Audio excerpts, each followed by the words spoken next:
I'm a buyer and I can find all the houses on Zillow and Redfin. I do all my research. I go to open houses and I schedule the showings with the listing agents. Buyer's agents, they don't do anything. Why should I have a buyer's agent? Well, that's just what we're going to talk about right now. So, all the buyers out there, they are so smart. You are so smart and dedicated.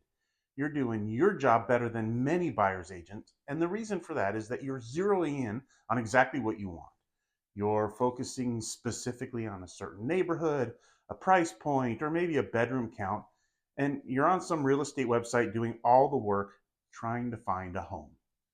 So you find the home, maybe you stumbled across it at an open house, you found it online, you're speaking with neighbors about the pros and the cons of the neighborhood, asking if there are any, neighborhood nuisances. I mean, in all honesty, you could probably be certified as a buyer agent yourself. And there's a lot of truth to that. And in fact, if this is you and you do want to get into real estate, let's talk about that opportunity. In reality, the biggest part of a buyer's agent role in a transaction is to be your guide through the process. Sure, it's important that they assist with finding the home, but let's be honest, you guys. Most buyers right now are taking the search portion of the process into their own hands by relying heavily on websites like Redfin and Zillow, Trulia, and the hundreds of others that are out there. So now I need to be very clear. I do think it's important to have your own buyer's agent representation. That's my opinion, and I feel strongly about it. All right, hi everybody. I'm Larry Fleischman, a real estate broker in Santa Clarita, California. Now, I'm primarily a listing agent, which means the majority of my business is representing sellers in the transactions. I want to say probably about 90% of my transactions representing sellers and about 10% are representing buyers. So, what does this mean? Well, I see a lot of offers being presented, and I see how many buyers agents work. So, I'm going to give you buyers, a few tips. And even if you're a seller, I really think that these would benefit you great. Now, I know there's a lot of buyers out there that are like, I don't need a buyer's agent, and I'm just going to go directly to the listing agent. They're going to give me a deal, and I don't need my own representation. Really? Okay, the listing agent's going to give you a deal. Do you realize the person that you're going directly to is the listing agent who has a contract with the seller? And I know when I'm working with the seller, I have a fiduciary responsibility to work in their best interest. So, in other words, I need to get them the maximum amount of dollars for their sale. So, as a buyer, if you work with the listing agent, they're required to have you sign a buyer broker agreement. And that means that they're still going to get compensated for representing you in the transaction. Okay, when an agent represents both sides in a transaction, it's called dual agency. And while it's completely legal, it can cause some issues. So I'm going to do a video on dual agency here in the next week or so. And if you're considering going this route, there are pros and cons to everything. Sometimes it works out great. Sometimes, well, it doesn't. But even in that circumstance, you're still getting represented by somebody that's licensed to guide you through the process because it's very complex and there's many potential pitfalls to purchasing a home. And if you don't know what to look out for, well, let me give you an example. I had a past client reach out to me and say, "Hey, Larry, we were out and went to an open house and we saw signs. We figured, we'll just check this out." Well, they did check it out and they said, "We found the house of our dreams and we need you to make an offer for us right away. We don't want to lose this. So, right now." Well, needless to say, I was a little surprised because they had never even mentioned to me that they were looking for a house. They just found it, called me up, and wanted to make an offer. Great. Well, they gave me a call on a Friday, and I immediately went into action. I called the listing agent because I knew that there was an open house that weekend. I told the agent that I wanted to see the property before I wrote the offer. Now, I viewed the property, and it was a great property. And interestingly enough, just a month earlier, I had closed a sale just a few streets away. So at this point, I knew all about the neighbors. I knew the neighbors. I knew the HOA stuff. Some of the, well, let's just say what some of the inconveniences of the area were. So what I'm saying is, I already knew what was going on. And that's the advantage of hiring a buyer's agent that works and knows the area because they already know what's going on in that area. A knowledgeable buyer's agent should be involved in the city, be involved in the community, and they use that information, that knowledge that they have to negotiate on your behalf. It's important for you to know that most buyers would not have known this type of information on their own. And I found out through talking to the listing agent that they had no idea about the things I knew about in the surrounding area, about the community, because it's an area that I specialize in. I had already reviewed the CCNRs and all the other info with the previous client that I had just closed with about, a month earlier. So I got to tell you, I'm not trying to put myself up on a pedestal. All right, I will. Seriously, though, my point is that if you are choosing a buyer's agent, they have an advantage if they know the neighborhood well and are doing a lot of transactions there. And this advantage goes directly to you. All right, off my soapbox and back to my story. So the open house was from 1 to 4, and from experience, I knew that the first hour of the open house was going to be slow. So, for you, if you're a buyer and you want to have the property yourself, be sure to show up when open houses, first open up. So I got to the open house at 2. I did a little research on the listing agent. She was very knowledgeable and respected in the community. I spent some time, speaking with her, building rapport. I asked a little bit about her business because it's always beneficial to have good relationships with the other realtors that are out there. So during the time that I was at the open house, I was also playing, the 007 James Bond character, listening to other visitors, the other buyers as to what they were doing and what they were saying as they were walking through the house. And as I was leaving, I realized that it was more than likely going to be a multiple offer situation. So I hung out in my car for a while. I think it was about an hour, watching people come and go. I really wanted to see if anybody came back. And sure enough, there were a couple of groups that did come back, which really confirmed for me in my mind that we were going to be in a multiple offer situation. So what I did here was my due diligence. I recognized the situation that I was in. I developed some rapport with the listing agents to prepare for them to get the offer.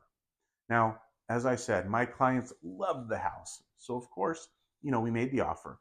But before we wrote the offer, I sat down with my clients and shared with them the comps in the area and what I believed that the max price they should offer was. Now, I always give my clients all of the information and guidance to help them make their decision because ultimately what they offer on a house, it's up to them. So I also reached out to a friend who was an appraiser, and she had told me anything over, this amount would create an appraisal issue, which means the appraisal is not going to come in at value. And that's important. So my clients knew that they didn't want an appraisal issue and they made their max offer. So at this point, I reached out to the listing agent. I went over the entire offer with her. Now, I always do my part to let the listing agent know about my buyers, who in this case were well qualified and they were certainly all in on this house. All right. So I also let her know, the listing agent know, that my buyers were already aware of the community rules, all of the guidelines. They understood about the landfill issue that was going on because I had already closed on a property a month earlier and I had prepared them for the things that may come up. Interestingly enough, the listing agent wasn't even aware of some of these items, some of the issues that were taking place in the community. So I made sure to tell them that some of the other buyers who submitted offers probably wouldn't know about the issues either, and it could cause them to back out once they found out. But my buyers were already aware of the situation, positioning them as a top choice. So the reason that I'm sharing all of this is to show you one of the many benefits of having a buyer's agent negotiate for you, especially when they know the area well. The other thing that came up is fire insurance. And right now in California, insurance is a big, big deal. It can be very challenging to get fire insurance. So I reassured the listing agent that I already closed on the property nearby and we had already reached out to the insurance company to make sure that the property my clients were making an offer on would have coverage. It's really important for buyers because it's a condition for getting a mortgage. I was sure to tell the listing agent that we already had the insurance covered. So it's another strength of our offer. So please, listing agent, take our offer. We didn't get an immediate response, and my buyers were nervous. Buying a home can be very emotional, and they were talking about increasing their offer. Well, I had a conversation with my buyers and I told them, look, we've made our offer. And I gave them my best sales pitch ever. We're talking really an award winner here. But I wanted them to know where we were and the strength of the offer. I was embarrassingly consistent in following up with the listing agent. And I told my buyers, hey guys, let's be patient. And they said, Larry, we have to have this house. No pressure there. But the great news is their offer was accepted and they were over the moon excited. And I was really overjoyed because all of my hard work had paid off and the buyers were just so excited. So, as I mentioned earlier, and as I expected, we were in a multiple counter situation. But the reason why they selected my client's offer is that my clients had the motivation. They were well represented and they knew about all the stuff in the community because they were represented by a buyer's agent like me who, well, it really was me, who already knew what was going on in the community. More good news, I saved my buyers about $30,000 because they trusted me and they didn't allow their emotions to run the show. And that's another benefit of having a buyer's agent represent you. Oftentimes when you're going directly to listing agent, let's use my example here. Let's say my buyer went to the listing agent and listing agent says, I don't know, maybe we can get another $50,000 out of this buyer. And she probably could have. But that's the significance of having a buyer's agent. They keep your emotions level. They look out for your best interests. They negotiate on your behalf. And if you're working with a good one, I'll get you under contract. Okay, right now, I'm sure some of you are thinking, well, I can't compete with cash buyers. And that's why I want to go directly to the listing agent.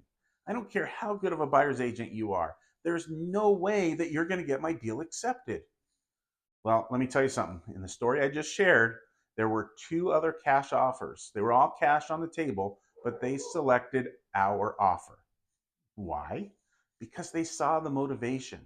They knew that my buyers already had information about the community and it was going to be an easy process. In our situation, my buyers had two pre-approvals from two different lenders. Just in case one had an issue, we had a backup. We were committed. And quite frankly, when you're dealing with all cash, sometimes they turn out to be a nightmare. And sometimes all the cash buyers want is a significant discount, or even partway through a transaction, they're going to say, oh, by the way, I'm going to use a lender now. What? Okay.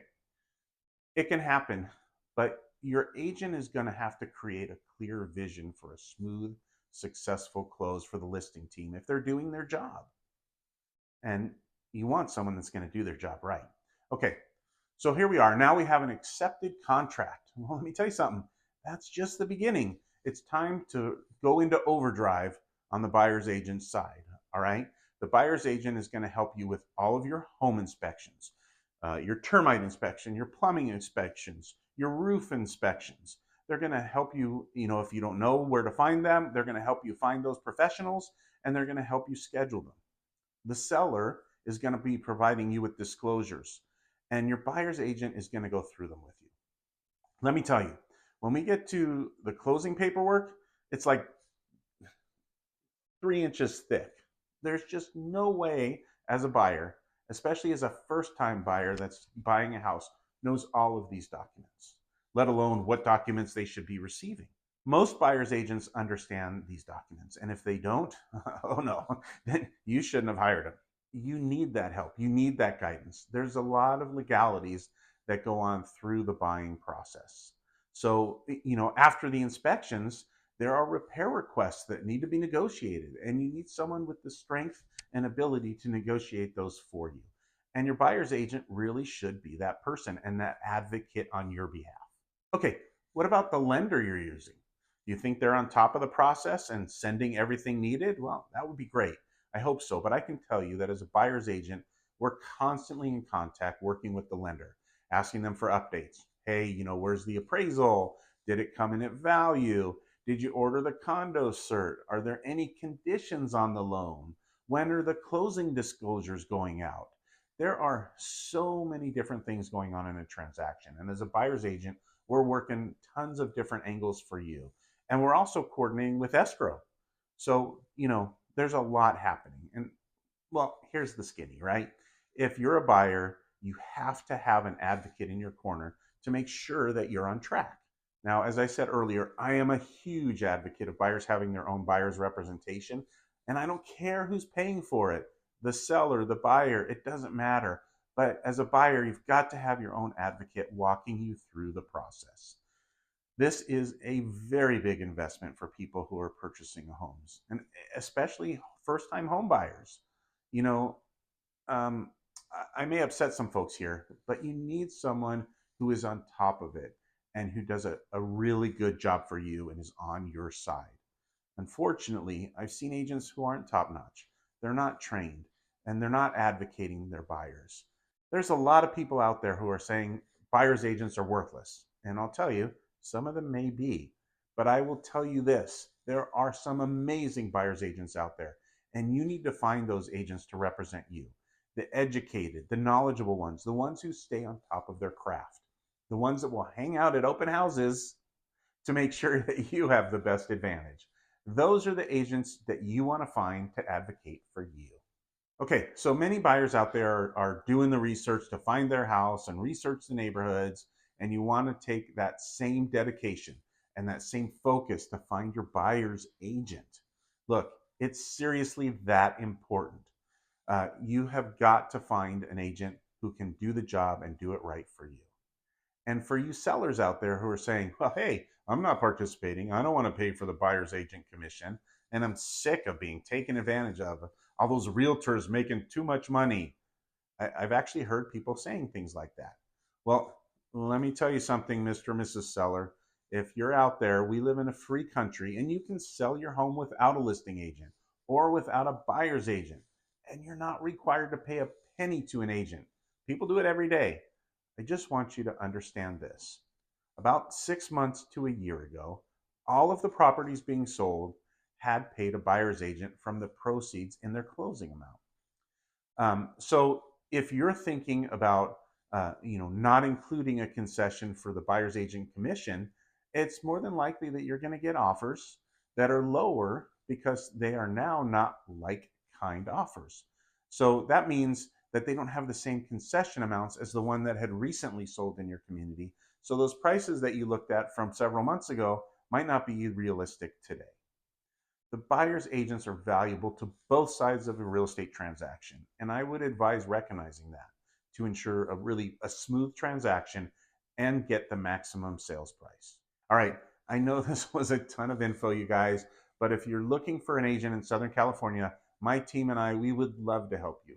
And if you're looking for an agent anywhere else in US or Canada, we can refer you to some great agents. We're regularly meeting and growing with agents from all across North America. All right, I also want to hear from everybody who watches this video. So please, down below, there's a little bit of survey. Let me know how many homes you've purchased.